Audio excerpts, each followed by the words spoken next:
नमस्कार। कार्यक्रम विशेष समयमा यहाँलाई स्वागत छ। विभिन्न विषयमा केन्द्रित रहँदै विभिन्न व्यक्तित्वसँग हामीले कार्यक्रममा कुराकानी गर्दै आएका छौँ र आजको विशेष समयको विशेष कुराकानी हामी बालबालिकासँग जोड्दैछौँ र हामीसँग एकजना व्यक्तित्व आइसक्नु भएको छ जो लामो समयदेखि सामाजिक अभियन्ताको रूपमा काम गरिरहनु भएको छ। विशेष गरेर उहाँ अपाङ्गता भएका बालबालिकाको लागि काम गरिरहनु भएको छ लामो समयदेखि र उहाँ हुनुहुन्छ ज्योति खतिवडा र उहाँ अध्यक्ष हुनुहुन्छ चित्रपुर अभिभावक स्वावलम्बन समूहको। उहाँले मस्तिष्कघात सम्बन्धी जुन एउटा समस्या देखिन्छ बालबालिकामा त्यस क्षेत्रमा क्रियाशील रहेर काम गरिरहनु भएको छ र मस्तिष्कघात भएका बालबालिकाको लागि स्याहार सम्मारका कुराहरू, उनीहरूसँग अभिभावकका जिम्मेवारीका कुराहरू र सामाजिक उत्तरदायित्व के कस्तो रहन्छ त र यसमा सरकारी नीति नियमका कुराहरू के छन्, यी विषयमा केन्द्रित रहँदै आज हामी कुराकानी गर्छौँ। हाम्रो अतिथि ज्योतिजी हामीसँग स्टुडियोमा आइसक्नु भएको छ। नमस्कार ज्योतिजी। नमस्कार। हजुर, धन्यवाद तपाईलाई।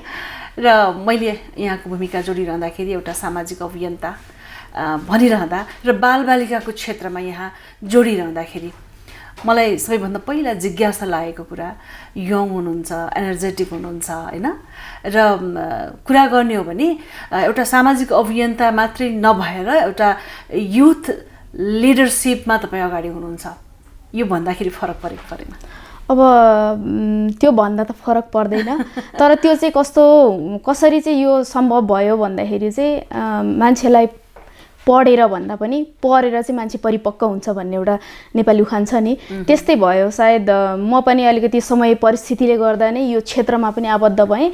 जब यो क्षेत्रमा आफू छिरेँ अनि धेरै कुराहरू थाहा भयो कि जबसम्म मान्छेलाई आफूलाई पर्दैन, जबसम्म त्यो पीडा हुँदैन, मान्छेले अरूको पीडा हेरेर ओहो भनेर भन्न सजिलो छ तर महसुस गर्न अलिकति गाह्रो हुन्छ कि त्यो महसुस चाहिँ मान्छेलाई त्यो पीडाबाट गुज्रेपछि मात्रै त्यो रियल महसुस मान्छेमा त्यो आफूभित्र आउँछ। जस्तो यहाँले बालबालिकाको क्षेत्र र यो मस्तिष्कघात भएका बालबालिकाको क्षेत्र नै रोज्नुको कारण के थियो? मलाई चाहिँ आफैलाई परेर आफ्नै भोग्नु परेर चाहिँ म यसमा जोडिएँ भनौँ न।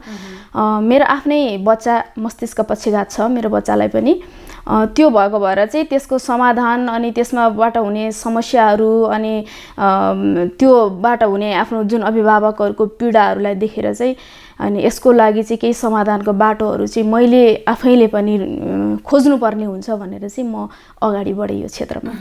जस्तो अब यहाँ स्वयं अभिभावक पनि हुनुहुन्छ जो चाहिँ मस्तिष्कघात भएको बालबालिकाहरूसँग रिलेटेड अझै नजिकबाट हुनुहुन्छ हैन, तपाईले त भोग्नु पनि भएको छ र बच्चालाई कसरी केयर गर्ने भन्ने कुराहरू पनि यसमा एकदमै धेरै सेन्सिटिभ पार्ट हो जस्तो मलाई लाग्छ, किनभने यहाँ त नजिकबाट हुनुहुन्छ नि त, स्वयं आफै आमा हुनुहुन्छ र एउटा अभिभावकत्व लिइरहँदाखेरि र सामाजिक उत्तरदायित्वसँग तपाईँ जोडिनु भएको भन्ने कुरा सरस्वती बुझौँ अहिलेलाई। र यो मस्तिष्क पक्षघात भनेको चाहिँ के हो खासमा? कतिलाई यो कुरामा अझै पनि हैन कन्फ्युजन हुन सक्ला, के भनिदिनुस् न यो विषयमा? हजुर, राम्रो प्रश्न गर्नुभयो। धेरैलाई चाहिँ मस्तिष्क पक्षघात के हो भन्ने कुरा अहिलेसम्म पनि थाहा छैन। यो चाहिँ एउटा दुःखद विषय हो। अब सदियौँदेखि यो चाहिँ यो अवस्था हो, यो रोग होइन। मान्छेले चाहिँ कहिले भन्छ ए यो चाहिँ रोगी रहेछ यो बच्चा भनेर भन्ने मैले सुनिरह हुन्छु कि, तर रोग होइन यो, यसलाई अवस्था भनेर भन्नुपर्छ।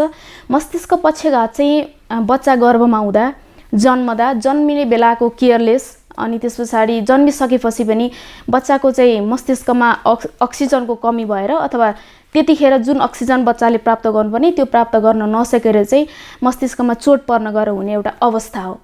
यसलाई चाहिँ मस्तिष्क पक्षघात भन्छन्।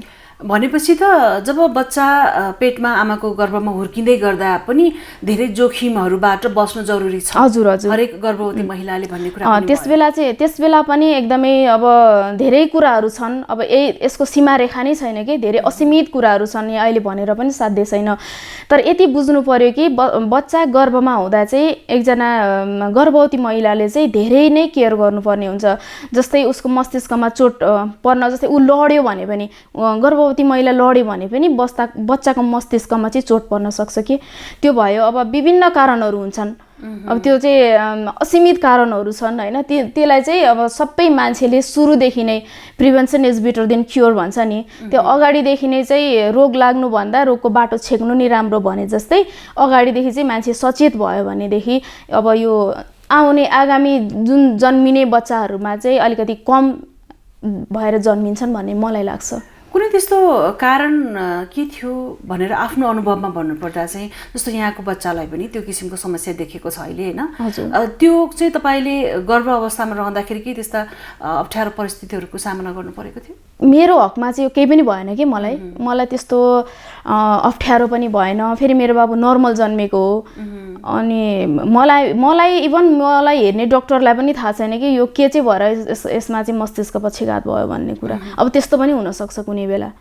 जस्तै मेरै हकको कुरा गर्दाखेरि चाहिँ कुनै अप्ठ्यारोपन नभइकन, काहीँ केही नभइकन अब नर्मल अवस्थामै जन्मिएको, तर जन्मिँदा पनि राम्रै जन्मेको हो। अब अहिले चाहिँ मलाई लाग्छ त्यही जन्मिने बित्तिकै चाहिँ उसलाई अक्सिजनको अभाव अथवा कमी भयो होला, अब केही नै नभए त त्यो भएन। कसरी थाहा पाउनु भयो? कुन एजमा भन्नु, कति महिना भएपछि थाहा भयो बच्चामा चाहिँ यो किसिमको समस्या भइरहेको छ भनेर?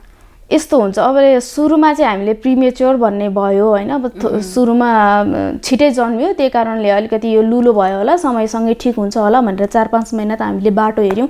नर्मली 4-5 महिनाको बच्चा त अरू बच्चा सरै हुन्छ, उसको आई कन्ट्याक्टहरू राम्रो थियो, सुन्ने क्षमता राम्रो थियो। त्यो हुँदाखेरि त मान्छेलाई अब अलिकति अरू जस्तो एक्टिभ नभए पनि अब यस्तै हो कुनै बच्चा भन्ने हुन्छ। जब उसको चाहिँ रोलिङ हुने बेला हुन्छ होइन, जब ऊ बस्ने बेला हुन्छ, अनि मान्छेलाई त्यो नभएपछि चाहिँ ओहो यसमा केही कमी छ कि भन्ने एउटा अभिभावकहरूलाई महसुस हुन्छ कि त्यो गर्दा चाहिँ उसमा मस्तिष्क पक्षघात भन्ने थाहा पायौँ हामीले। र यो फेज एउटा एकदमै अप्ठ्यारो अथवा कतिलाई चाहिँ यो स्वीकार्न पनि गाह्रो होला कि आफ्नो बच्चालाई यो किसिमको समस्या भइरहँदाखेरि अब मैले ह्यान्डल कसरी गर्ने होइन, त्यो पनि हुन सक्ला। त्यस्तो बेलामा अभिभावकको एउटा मेन्टालिटी कस्तो हुँदो रहेछ? यो चाहिँ कस्तो हुन्छ भने अब कल्पनाभन्दा बाहिरको कुरा हो यो। कुनै पनि आफ्नो बच्चा आफूले नर्मल सोचिरहेको, जबकि त्यो बेलासम्म मान्छेहरूलाई थाहा हुँदैन कि यस्तो बच्चा पनि हुन्छन्। हामीले नर्मली देखिरहेको हुन्छौँ, हामीलाई त्यो याद भइरहेको हुँदैन कि ओहो यस्तो बच्चा रहेछ यताउति भनेर हुन्छ। जब मान्छेलाई आफूलाई पर्छ ओहो मेरो बच्चा किन यस्तो भयो भन्ने हुन्छ कि त्यस्तो। अनि त्यो बेलाको फिलिङ्स कस्तो हुन्छ भनेर चाहिँ त्यो कुनै शब्दमा वर्णन गर्न सकिँदैन। एउटा बाउआमालाई पर्ने चोट अथवा एउटा परिवारलाई पर्ने चोट, अनि त्यो एउटा हुन्छ अझै हाम्रो त एउटा साँगुरो समाज होइन, अब यस्तो के उस्तो के भन्ने। अब अहिले त धेरै बरु परिवर्तन भइसक्यो, तर अझै पनि गाउँतिर चाहिँ अब यस्तो के हो यो फलानो पूर्वजन्मको पापले अथवा यिनीहरूले गरेको यस्तोले यिनीहरूले यस्तो भोग्नु पर्यो त्यो भन्ने चाहिँ अहिले पनि धेरै अझै गाउँ समाजतिर चाहिँ झनै सुनिराख्नु परेको हुन्छ कि त्यो झन् एउटा मानसिक टर्चर चाहिँ उनीहरूले बेहोर्नु पर्ने हुन्छ त्यो सँगसँगै। अब यहाँले चाहिँ अब आफूले भएका कुराहरू कति सेयर गर्नुभयो होइन, र त्यो सँगसँगै एउटा जिम्मेवार एउटा सामाजिक अभियन्ता भएर पनि काम गरिराख्नु भएको छ। मस्तिष्क पक्षघात भएका बालबालिकाको स्याहार सम्हार, उनीहरूलाई कुन किसिमको शिक्षा दीक्षा कुन लेभलबाट कसरी सुरु गर्ने भन्ने कुराहरू पनि यहाँले आफ्नो केयर सेन्टरमा चाहिँ त्यो अभाइलेबल गरिराख्नु भएको छ जहाँसम्म मलाई जानकारी छ होइन।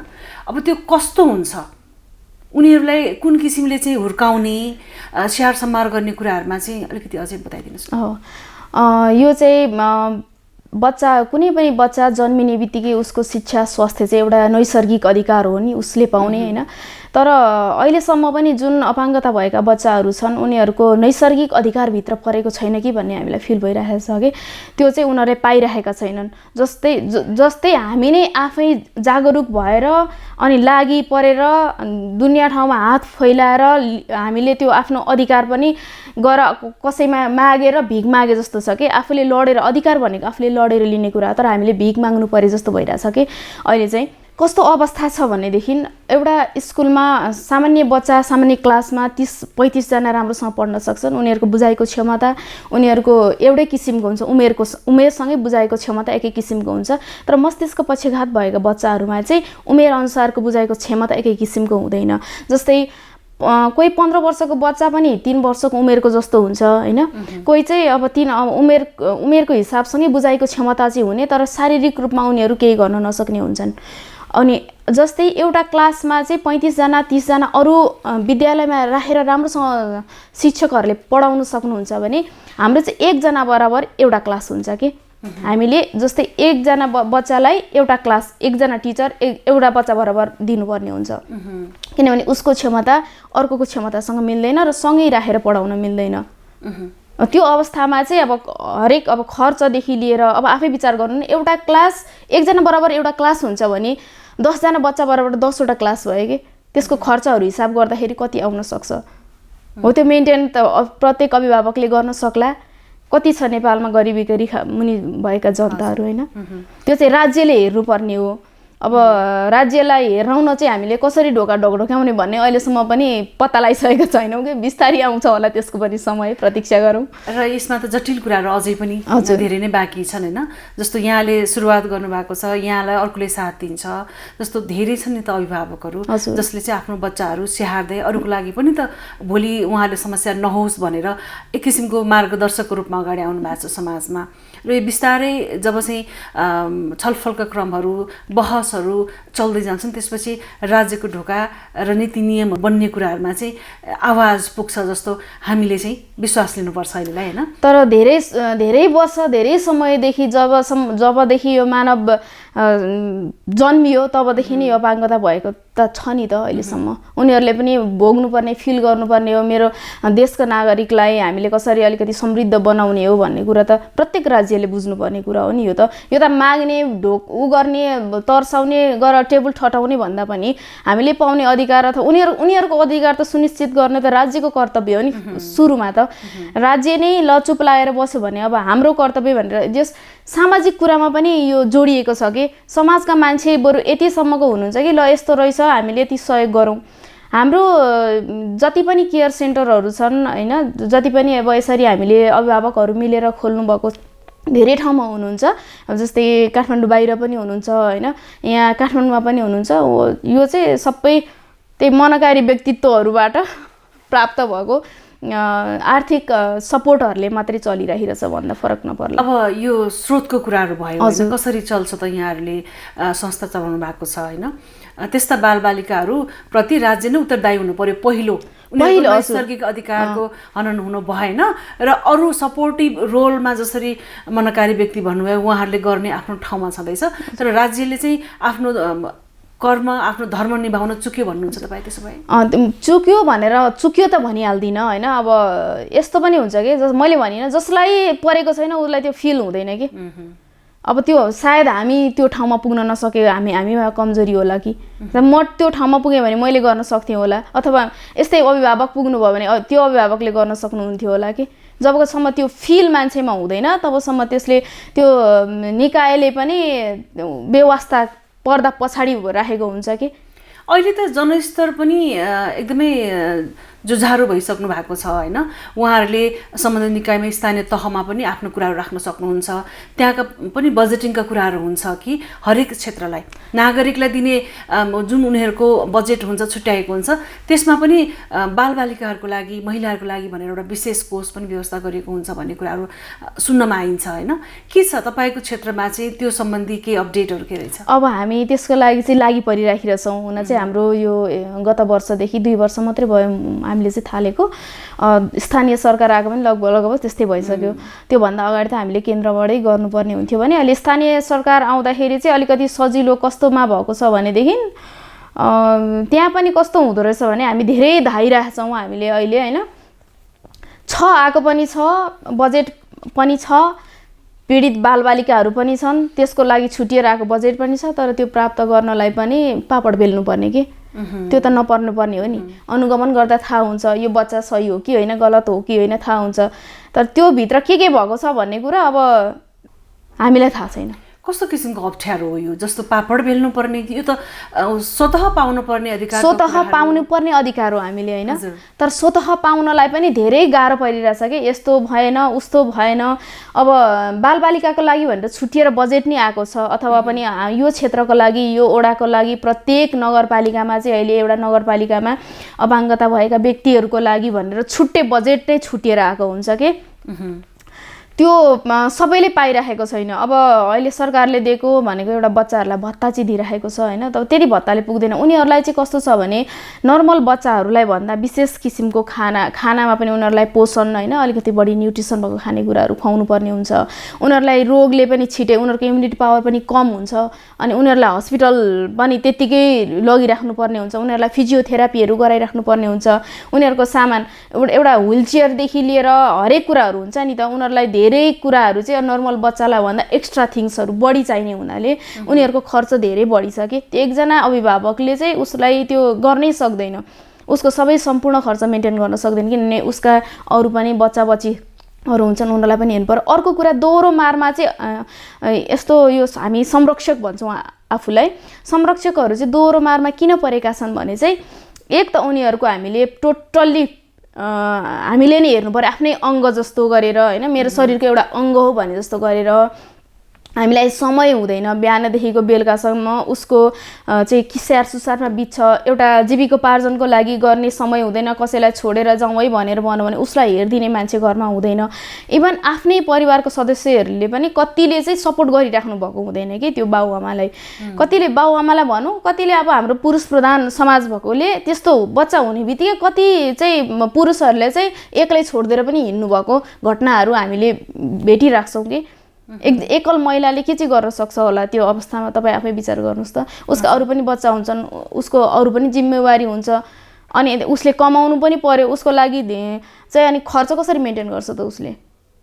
सामाजिक चुनौतीहरूको कुरा पनि धेरै छन् जुन कुराहरू यहाँहरूले देख्दै आउनु भएको छ होइन। जस्तो अब यहाँहरूले चित्रपुर स्याहार केन्द्र भनेर पनि सञ्चालन गरिराख्नु भएको छ, मस्तिष्कघात भएका बालबालिकाहरू विशेषतः त्यहाँ तपाईँहरूसँग आरक्षित हुनुहुन्छ, डे केयर सेन्टर नै हो। र यसमा चाहिँ कसरी गर्नुहुन्छ तपाईँहरूले बालबच्चाहरूको लागि चाहिँ स्याहारका कुराहरूदेखि लिएर उनीहरूको मनस्थिति बुझेर पनि काम गर्नुपर्ने भयो होइन, के बताइदिनुहोस् न। हाम्रो केयर सेन्टर चाहिँ अलिकति कसरी खुल्यो भनेर चाहिँ म तपाईँलाई सुनाउन चाहन्छु होइन। हाम्रो चाहिँ एकजना अभिभावकले नै जग्गा दान गर्नुभयो कि 5 आना जति जग्गा दिनुभयो, डोनेसन गर्नुभयो। म यो बच्चाहरूको लागि मेरो बच्चाको उसबाट चाहिँ तपाईँहरूलाई अब एउटा भवन बनाऊ र बच्चाहरूलाई राख्ने ठाउँ बनाऊ भनेर। उहाँको पनि धेरै जग्गा जमिन भएर ल दिउँ भनेर भनेको होइन, उहाँको आफ्नो मनले थोरै आफूलाई राखेर जग्गा दान गर्नुभएको। त्यो भएको हुनाले धेरै मनकारी व्यक्तित्वहरूले चाहिँ अघि नै भनिसके एउटा भवन निर्माण गर्ने कामसम्म हामीले गऱ्यौँ। अनि त्यस पछाडि एसजिसिपी धापाखेल जसले चाहिँ प्राविधिक सहयोग हाम्रो स्कुललाई गरिरहेको छ अहिलेसम्म पनि र धेरै डे केयर सेन्टरलाई उसले प्राविधिक सहयोग गरिरहेको छ। उसको एसजिसिपीको सपोर्ट पनि छ हामीलाई। प्लस अब नगरपालिकातिरको पनि आउँछ कि भन्ने आशामा छौँ होइन। अब त्यो राज्यको तर्फबाट दिने उनीहरूको सुविधा हो, उनीहरूको त्यो नैसर्गिक अधिकार हो, त्यो उनीहरूले प्राप्त गर्नुपर्छ। हामी जसरी भए पनि ल्याउँछौँ भन्ने एउटा हिम्मत चाहिँ हामीमा छ होइन। जति नै दुःख भए पनि हामी त्यसलाई प्राप्त गर्छौँ भन्ने एउटा एक किसिमको छ। तर कस्तो छ भनेदेखि अब जस्तै बच्चाहरूको लागि जहाँबाट गए पनि जतैबाट गए पनि अथवा मान्छेले हेरे पनि ओहो यस्तो बच्चा रहेछ, ओहो यस्तो बच्चा रहेछ, बच्चाको लागि मात्रै फिलिङ्स आउँछ कि। जस्तै तपाईँले देख्नुभयो भने ओहो यस्ता बच्चाहरू रहेछन् भन्ने मात्रै देख्नुहुन्छ। अनि बच्चाहरूको लागि कसैले तर यसलाई स्याहार सुसार गर्ने मान्छे कस्तो होला भनेर चाहिँ कसैले सोच्दैन कि। त्यो संरक्षकको पीडा चाहिँ आजसम्म न राज्यले देखेको छ। एक बच्चाहरूले त पाएका छैनन् भने राज्यले संरक्षकलाई दिने त परै जाओस्। हामी लड्न चाहिँ लडिरहेछौँ। एउटा संरक्षकको लागि संरक्षण कार्यक्रम भन्ने एउटा लन्डनबाट आएको थियो हाम्रो प्रोजेक्ट। त्यसमा चाहिँ हामी धेरै भन्नाले लगभग काठमाडौँमा 200-300 जना जति संरक्षक चाहिँ आबद्ध भएर एउटा संस्था पनि दर्ता गरेका छौँ। त्यसबाट पनि हामीले चाहिँ धेरै संरक्षकहरूलाई चाहिँ जीविकोपार्जन सम्बन्धी घरमै बसी जस्तै अब बाहिर जानेको त मैले अघि नै भनिसकेँ कुरा हुँदैन। त्यो बच्चालाई छोडेर बच्चालाई चाहिँ अब कतिको चाहिँ अब अहिलेसम्म डाइपर ठुलो हुन्जेलसम्म डाइपर लगाइदिनुपर्छ, दिसा पिसाबहरू उनीहरूलाई थाहा हुँदैन। एउटा पूर्ण तथा अति अशक्त भनेर भन्छ नि, बौद्धिक अपाङ्गता पनि भन्छ कि। मस्तिष्क पक्षघातमा सबै त्यस्तो त हुँदैन, तर धेरैको चाहिँ विकास यो मानसिक विकास पनि ढिलो हुने गर्छ। त्यो हुँदाखेरि मान्छे छोडेर बाहिर जान पाउँदैन, कमाइ गर्ने त्यति उनीहरूको हुँदैन। अनि मान्छेले कस्तो हुँदो रहेछ भने एक किसिमको डिप्रेसन जस्तो कि धेरै मान्छेले आत्महत्या गर्नुभएको छ। डिप्रेसनको शिकार धेरै मान्छे हुनुभएको छ। लगभग 2 वर्ष अगाडिको तथ्याङ्क हेर्दाखेरि 80% मान्छे डिप्रेसनमा हुनुहुन्छ केयरर्सहरू कति 5-7% त सुसाइड गर्नुहुन्छ। त्यो देख्न नसकेर, सहन नसकेर, भोग्न नसकेर त्यस्तो गर्नुहुन्छ कि। जस्तो बालबालिकाहरू जो मस्तिष्कघात भएका छन्, यहाँहरूको डे केयर सेन्टरमा पनि कतिजना टिचर हुनुहुन्छ केयर गर्नको लागि, उहाँहरूलाई कस्तो किसिमको ट्रेनिङको आवश्यकता पर्छ? त्यसो भए जस्तो अब मानसिक रूपमा बलियो हुनुपर्ने एउटा थेरापीको जरुरी पनि देखियो होला हैन, र बालबच्चाहरूलाई कसरी स्याहार गर्ने भन्ने एउटा प्रपर किसिमको ट्रेनिङको आवश्यक हुन जरुरी भयो कि भएन? त्यसो भए त्यो त उनीहरूलाई मेन गर्नुपर्ने ट्रेनिङ हो। किनभनेदेखि ट्रेन गरेर त एउटा कुकुरले त आइज भन्दा आउँछ होइन, एउटा बाँदरलाई ट्रेन गरेर उसलाई मान्छेको जस्तो बनाउँछ भने उनीहरूको चाहिँ मस्तिष्कले टोटली काम नगर्ने होइन, कतिको मस्तिष्कले काम गर्छ, कतिको चाहिँ अलिकति डिले के डेभलपमेन्ट डिले हुन्छ नि। जस्तै 15 वर्ष 16 वर्षको हुँदा पनि उसको 3 वर्ष 4 वर्षको जस्तो बच्चाको जस्तो दिमाग हुन्छ कि। त्यसको लागि चाहिँ कमसेकम उसले आफ्नो कामहरू, मुख धुने अनि खाना खाने होइन, टोयलेट जाने कामहरू आफै गर्न सकोस् भन्ने हिसाबले। जस्तै उनीहरूलाई पढेर डक्टर इन्जिनियर म बनाउँछु, यस्तो बनाउँछु, पाइलट बनाएर आकाशमा उडाउँछु भन्ने हिसाबले हामीले त्यो लागि पर्ने होइन कि। कमसेकम उनीहरूले आफ्नो न्यूनतम कामहरू आफै गरून् कि, आफ्नो आधारभूत कामहरू चाहिँ आफै गरून् भन्ने हिसाबले चाहिँ हामीले उनीहरूलाई दिने हो। र जुन अवस्थामा बच्चाको स्थिति छ, शारीरिक स्थिति छ, त्योभन्दा नबिग्रियोस् भनेर उनीहरूलाई फेरि फिजियोथेरापी दिने हो। कति चाहिँ फिजियोथेरापीले गर्दाखेरि बच्चाहरू हिँड्न सक्ने पनि भएका छन्, तर टोटली हामी जस्तो चाहिँ हुँदैनन् उनीहरू। उहाँहरूलाई शिक्षाको स्तर पनि उहाँहरूको लेभल हेरेर कस्तो छ स्वास्थ्य अवस्था? मैले अघि नै भनिसकेँ, उनीहरूको चाहिँ अब भनिहालेँ, अब एउटै किसिमको एउटै एजको मान्छेको एउटै किसिमको क्लास भन्ने हुँदैन। उनीहरूको प्रत्येक एकजना बराबर एउटा क्लास हुन्छ। त्यही भएर उनीहरूले चाहिँ अब कसैले त्यही स्कुलमा पढ्नेले क ख राम्रोसँग लेख्न सक्छ, कसैले नाम राम्रोसँग, कसैले राम्रोसँग गीत गाउन त्यो गर्न सक्छ उनीहरूको। त्यसै भएर यो चाहिँ के भन्छ नि, फरक क्षमता भएका बालबालिकाहरू भनेर भन्छ नि त, डिफ्रेन्टली एबल भनेर भन्छ होइन।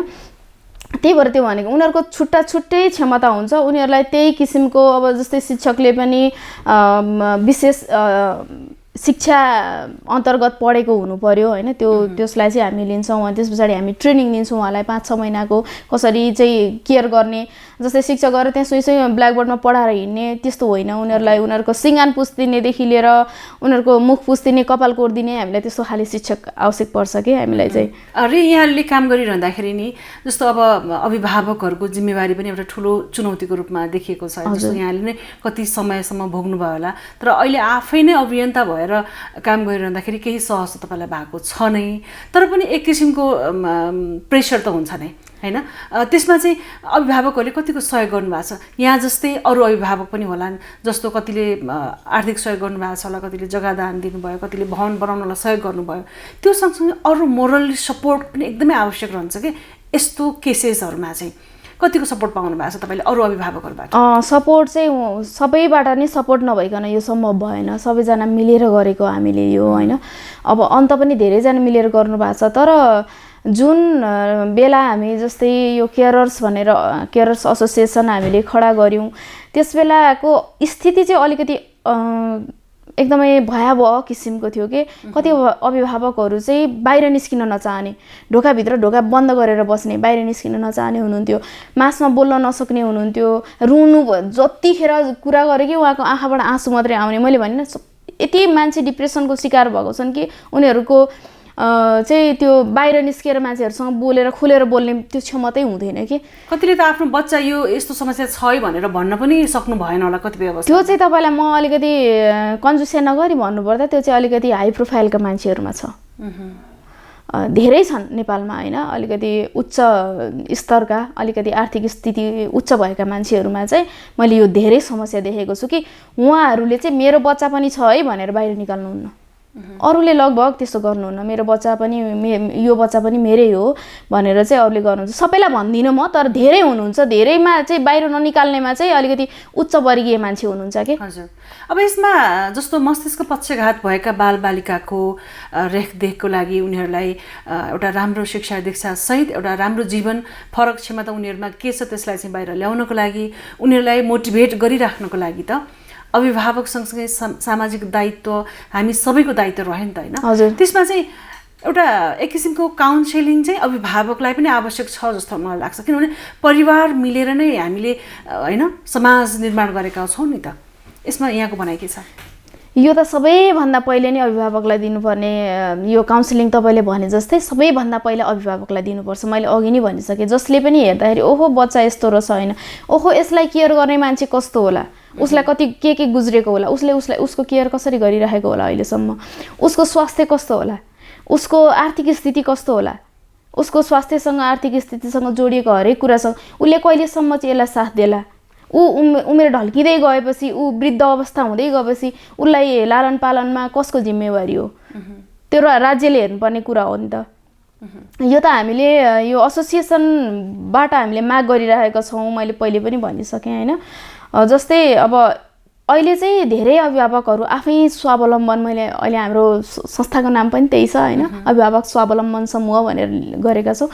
आफै स्वावलम्बी हुनुभएको छ, आफै चाहिँ यो जुन हाम्रो एसोसिएसन छ त्यो मार्फत चाहिँ धेरैजनाको चाहिँ जीविकोपार्जन, अब सिलाइ भयो, अब घरमै बसी बसी हुने मैनबत्ती बनाउनेहरू जस्तै, अब अर्को त्यो कपडामा त्यो कलर गर्नेहरू, अनि धेरै किसिमका के अब हुन्छ नि जीविकोपार्जन सम्बन्धी धेरै किसिमका ट्रेनिङहरू लिएर अहिले चाहिँ अलिकति सबल हुनुभएको छ। काठमाडौँको कुरा गर्दैछु, उपत्यकाको कुरा गर्दैछु, योभन्दा बाहिर त अब कति छ के छ त्यो तथ्याङ्क बटुल्नलाई त धेरै समय लाग्छ।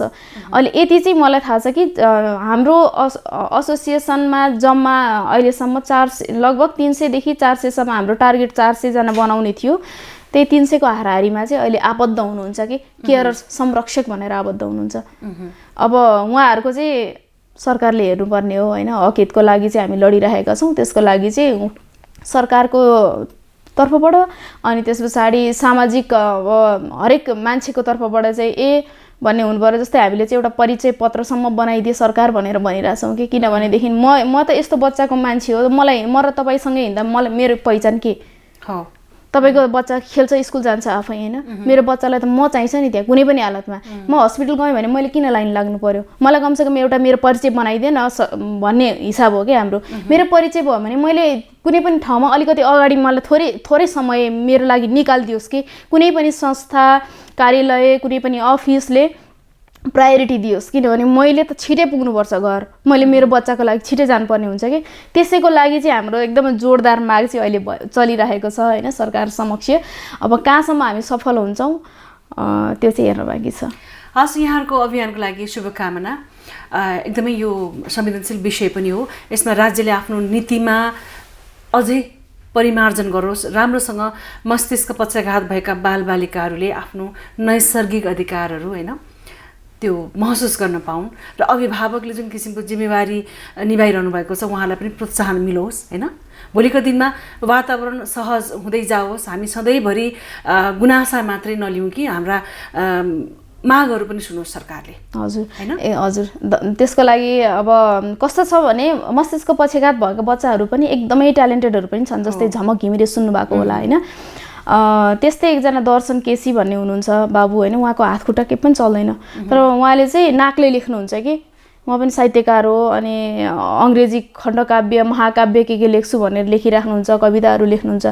उहाँ चाहिँ नाकको सहायताले नाकले यसरी टाइप गरेर लेख्नुहुन्छ कि त्यस्तो ट्यालेन्ट बच्चाहरूलाई अथवा त्यस्तो गर्न सक्ने बच्चाहरूलाई कति बच्चाहरू छन् कम्प्युटरको त्यो खुट्टाले पुरै हार्डवेयर त्यो कम्प्युटर बनाउने होइन, फरक क्षमतामा उहाँहरू हुनुहुन्छ र छुट्टै किसिमको प्रतिभा छ, त्यसलाई पनि हामीले प्रोत्साहन गर्दै जानु। त्यो भयो अनि हामीले मात्रै गरेर पुगेन कि केही हेरोस् कसैले अब यस्तो छ भने उसले बाँच्नुपर्छ, ऊ भोलि डिप्रेसनको ऊ आफै रोगी हुनसक्छ, किनभने उसलाई त थाहा छ नि म यस्तो खाले मान्छे हुँ, मैले मेरो बाउआमालाई दुःख दिइरहेको छु, म भएर बाउआमाले धेरै दुःख पाए, मेरो कारणले उनीहरू रोइरहेका छन्, मैले हिँड्न पनि सक्दिनँ बोल्न पनि सक्दिनँ। त्यस्तो अवस्थामा चाहिँ उसको त्यो सबै मस्तिष्क राम्रो हुँदाहुँदै पनि ऊ डिप्रेसनको शिकार नहोस् कि राज्यबाट चाहिँ त्यसलाई अलिकति त्यसको शिक्षालाई हेरोस्, स्वास्थ्यलाई हेरोस्, उसको चाहिँ कलालाई सम्मान गरोस्, उसको क्षमतालाई सम्मान गरोस्। त्यो चाहिँ म यही कार्यक्रम मार्फत भन्न चाहन्छु। हस्, धन्यवाद समयको लागि। हजुर धेरै धेरै धन्यवाद तपाईँलाई पनि र यो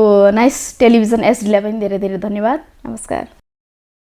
कार्यक्रम विशेष समयमा आज हामीले ज्योति खतिवडाज्यूसँग कुराकानी गऱ्यौँ र उहाँ सामाजिक अभियन्ता र उहाँले अपाङ्गता भएका बालबालिकाहरू विशेष गरेर मस्तिष्क पक्षाघात लगायतका बालबालिकाहरूलाई उहाँले आफ्नो तर्फबाट सक्ने योगदान दिइरहनु भएको छ र उहाँ चित्रपुर अभिभावक स्वावलम्बन समूहको अध्यक्ष पनि हुनुहुन्छ र यति कुरा गरिरहँदाखेरि कति हामीले संवेदनशील विषयहरू उठायौँ कार्यक्रममा। यसमा चाहिँ कुनै पनि विभेद, कुनै पनि रोगको अथवा शारीरिक अवस्थाको आधारमा कसैप्रति पनि नहोस्। बालबालिकाले आफ्नो नैसर्गिक अधिकार जुन किसिमले राज्यबाट पाउनुपर्ने हो, घर परिवारबाट पाउनुपर्ने हो, समाजबाट पाउनुपर्ने हो, सबै कुराहरू निर्धक्क महसुस गर्न पाउन्। यही विषयमा केन्द्रित रहँदै आजको यो श्रृङ्खलामा हामीले बालबालिकाको विशेष गरेर मस्तिष्क पक्षघात भएका बालबालिकाका हक अधिकारका विषयमा कुराकानी गऱ्यौँ।